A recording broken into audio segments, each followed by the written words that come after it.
நம்ம ஃபஸ்ட்டு சொன்ன புக்கிங் வந்துட்டு கரண்ட் புக்கிங் ஓகேவா? ஒரு 5 நிமிஷத்துக்கு முன்னாடி 10 நிமிஷத்துக்கு முன்னாடி ஆட்டோ வேணும், இல்ல கார் வேணும்னா, அதில நீங்க இது பண்ணிக்கலாம்.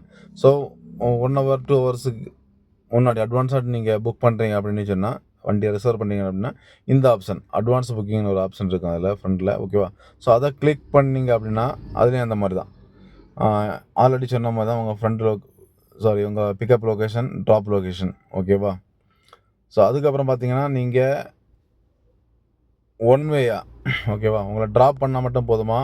இல்ல வெயிட் பண்ணி ரிட்டர்ன் கொண்டுறணும்னா, அது ரவுண்ட் ட்ரிப்னு அந்த இதில போடுங்க ஓகேவா? திரும்ப டேட்டு, திரும்ப டைம் ஓகேவா?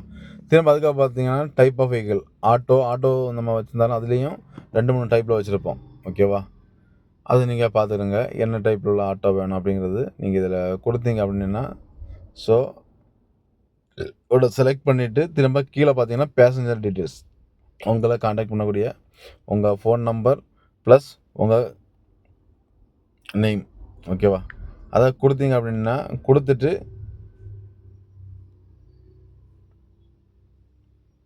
கீழ புக் நவ் ஓகேவா? இந்த புக் நவ்னு அந்த ஆப்ஷன குடுத்தீங்க அப்படின்னா, ஸோ அது ஆட்டோமேட்டிக்கா உங்க ரைடு புக் ஆகும். புக் ஆகி திரும்ப அதுக்குள்ள ரேட் என்னவா அப்படிங்கிறத வந்துட்டு நம்ம ஃபிக்ஸ் பண்ண உடனே என்ன ஆகும்னா, உங்களுக்கு மெயில் வரும்.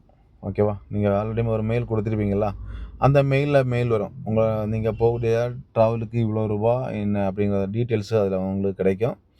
அதுக்கப்புறம் பார்த்தீங்கன்னா, அது வந்துட்டு அடுத்த 2, 3 மினிட்ஸுக்குள்ளாடி அந்த ரைட யாரு ரிசீவ் பண்ணியிருக்காங்க, அந்த உங்கள பிக்கப் பண்ணக்கூடிய டிரைவர் ப்ளஸ் வண்டியோட டீட்டெயில்ஸ் எல்லாமே உங்களுக்கு திரும்ப அடுத்த ஒரு மெயில்ல கிடைக்கும். ஓகேவா?